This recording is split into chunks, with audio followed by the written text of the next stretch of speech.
بسم اللہ الرحمن الرحیم. ناظرین، ویل اگر نمبر 276 اور تیسری قسط ہے. ناظرین، مین ہیڈنگ جو ہمارا چل رہا ہے وہ حضور اکرم صلی اللہ علیہ وسلم کی ہجرت، رسول اللہ کے مکان کا گھیراؤ یہ بیان کر چکے ہیں. رسول اللہ اپنا گھر چھوڑ دیتے ہیں، بیان کر چکے ہیں. گھر سے غار تک کا سفر اور غار کے اندر قریش کی تگ و دو ناکامی کی صورت میں مدینہ کی راہ. اب مدینہ کی راہ کا سلسلہ چل رہا ہے. اسی کے سلسلے کا یہ ویلاگ ہے 276، تیسری اس کی قسط ہے اور پیج ہے 236.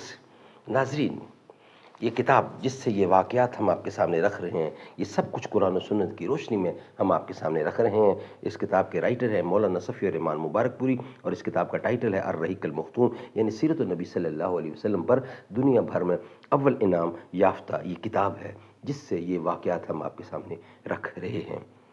ناظرین، مولانا صفی الرحمان مبارک پوری اس کتاب کے رائٹر ہیں. رابطہ عالم اسلامی مکہ مکرمہ کے زیر اہتمام منعقدہ سیرت نگاری کے عالمی مقابلے میں اول آنے والی عربی کتاب کا اردو میں ترجمہ. بسم اللہ الرحمن الرحیم. یسقون من رحیق مختوم، یہ لوگ سر بمہر شراب پلائے جائیں گے. بسم اللہ الرحمن الرحیم. وَإِن تُطِیعُوهُ تَہْتَدُوا، اور اگر اس کی فرمان برداری کرو گے تو راہ پاؤ گے. لوگ کہتے ہیں بدلتا ہے زمانہ سب کو، مرد وہ ہیں جو زمانے کو بدل دیتے ہیں. مطمئن ہے تو پریشان مثل بو رہتا ہوں میں، زخمی شمشیر ذوق جستجو رہتا ہوں میں. حضرت اسما رضی اللہ عنہا کہتی ہیں ہمیں معلوم نہ تھا کہ رسول اللہ نے قد ما رخ فرمایا ہے کہ ایک جن زیریں مکہ سے یہ اشار پڑتا ہوا آیا. لوگ اس کے پیچھے پیچھے چل رہے تھے، اس کی آواز سن رہے تھے لیکن خود اسے نہیں دیکھ رہے تھے، یہاں تک کہ وہ بالائی مکہ سے نکل گیا. وہ کہتی ہیں کہ جب ہم نے اس کی بات سنی تو ہمیں معلوم ہوا کہ رسول اللہ نے کدھر کا رخ فرمایا ہے، یعنی کدھر کا رخ فرمایا ہے، یعنی آپ صلی اللہ علیہ وسلم کا رخ مدینہ کی جانب ہے.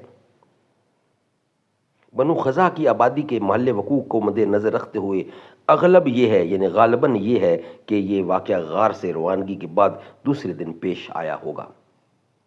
نمبر چوتھا پوائنٹ، اسی ہیڈنگ کا چوتھا پوائنٹ، راستے میں سراقہ بن مالک نے تعاقب کیا اور اس واقعے کو خود سراقہ نے بیان کیا ہے. وہ کہتے ہیں میں اپنی قوم بنی مدلج کی ایک مجلس میں بیٹھا تھا کہ اتنے میں ایک آدمی آ کر ہمارے پاس کھڑا ہوا اور ہم بیٹھے تھے. اس نے کہا اے سراقہ، میں نے ابھی ساحل کے پاس چند افراد دیکھے ہیں، میرا خیال ہے کہ یہ محمد اور ان کے ساتھی ہیں. سراقہ کہتے ہیں کہ میں سمجھ گیا یہ وہی لوگ ہیں، لیکن میں نے اس آدمی سے کہا کہ یہ وہ لوگ نہیں ہیں، بلکہ تم نے فلاں اور فلاں کو دیکھا ہے جو ہماری آنکھوں کے سامنے گزر کر گئے ہیں. پھر میں مجلس میں کچھ دیر تک ٹھہرا رہا، اس کے بعد اٹھ کر اندر گیا اور اپنی لونڈی کو حکم دیا کہ وہ میرا گھوڑا نکالے اور ٹیلے کے پیچھے روک کر میرا انتظار کرے.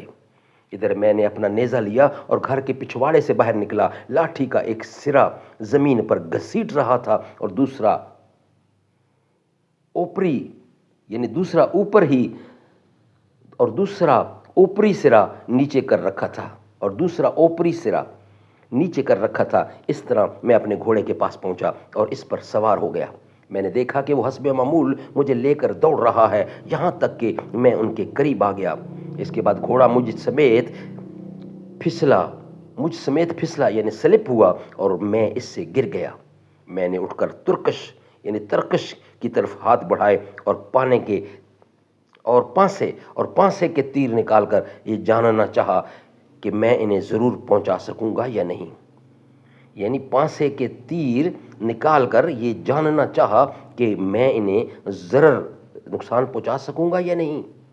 تو وہ تیر نکلا جو مجھے ناپسند تھا، لیکن میں نے تیر کی نافرمانی کی اور گھوڑے پر سوار ہو گیا. وہ مجھے لے کر دوڑنے لگا، یہاں تک کہ جب میں رسول اللہ کی قرات سن رہا تھا اور آپ التفات نہیں فرماتے تھے، جبکہ ابو بکر صدیق رضی اللہ بار بار مڑ کر دیکھ رہے تھے تو میرے گھوڑے کے اگلے دونوں پاؤں زمین میں دھس گئے، یہاں تک کہ گھٹنوں تک جا پہنچے اور میں اس سے گر گیا۔ پھر میں نے اسے ڈانٹا تو اس نے اٹھنا چاہا لیکن وہ اپنے پاؤں بمشکل نکال سکا۔ بہرحال جب وہ سیدھا کھڑا ہوا تو اس کے پاؤں کے نشان سے آسمان کی طرف دھواں جیسا غبار اٹھ رہا تھا۔ میں نے پھر پانسے کے تیر سے قسمت معلوم کی اور پھر وہی تیر نکلا جو مجھے ناپسند تھا۔ اس کے بعد میں نے امان کے ساتھ انہیں پکارا تو وہ لوگ ٹھہر گئے اور میں نے اپنے گھوڑے پر سوار ہو کر ان کے پاس پہنچا۔ جس وقت میں ان سے روک دیا گیا تھا اسی وقت میرے دل میں یہ بات بیٹھ گئی تھی کہ رسول اللہ کا معاملہ غالب آ کر رہے گا۔ چنانچہ میں نے آپ سے کہا کہ آپ کی قوم نے آپ کے بدلے دیت کا انعام رکھا ہے، اور ساتھ ہی میں نے لوگوں کے عزائم سے آپ کو آگاہ کیا اور توشہ اور ساز و سامان کی بھی پیشکش کی، مگر انہوں نے میرا کوئی سامان نہیں لیا اور نہ مجھ سے کوئی سوال کیا، صرف اتنا کہا کہ ہمارے متعلق رازداری برتنا۔ میں نے آپ سے گزارش کی کہ آپ مجھے پروانہ امن لکھ دیں۔ آپ نے عامر بن فہیرہ کو حکم دیا اور انہوں نے چمڑے کے ایک ٹکڑے پر لکھ کر میرے حوالے کر دیا۔ پھر رسول اللہ آگے بڑھ گئے۔ ناظرین، اس کا بقیہ حصہ انشاءاللہ نیکسٹ ویلاگ کی صورت میں یعنی 277 ویلاگ ہوگا اور چوتھی قسط ہوگی، ہم انشاءاللہ آپ کے سامنے رکھیں گے۔ ابھی یہ واقعہ چل رہا ہے۔ ہم نے اپنے بڑوں سے سنا ہے، صرف اللہ ہی ان سے بڑا ہے، وہ جو ایک شہر نور الہدا ہے، جلوہ گاہوں کا ایک سلسلہ ہے، جس کی ہر صبح شمس الضحیٰ ہے، جس کی ہر شام بدر الدجا ہے۔ نام جنت کا تم نے سنا ہے، میں نے اس کا نظارہ کیا ہے، میں یہاں سے تمہیں کیا بتاؤں، ان کی نگری کی گلیوں میں کیا ہے، مستقل ان کی چوکھٹ عطا ہو، میرے معبود یہ التجا ہے، کوئی پوچھے تو یہ کہہ سکوں میں، باپ جبریل میرا پتہ ہے۔